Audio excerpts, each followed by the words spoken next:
Bu ailənin içində çox zəhərli növlər var, amma Amanita crossia göbələyinə bənzədirəm bunu. Demək olar ki, 90% Amanita crossiadır. Kökündən çıxardaq. Belə bir yumurta olur kökündə, bax. Deməli, yumurtadan çıxır.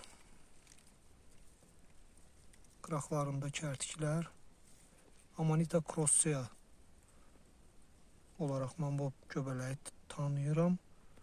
Yeyilə bilən göbələklərdəndir.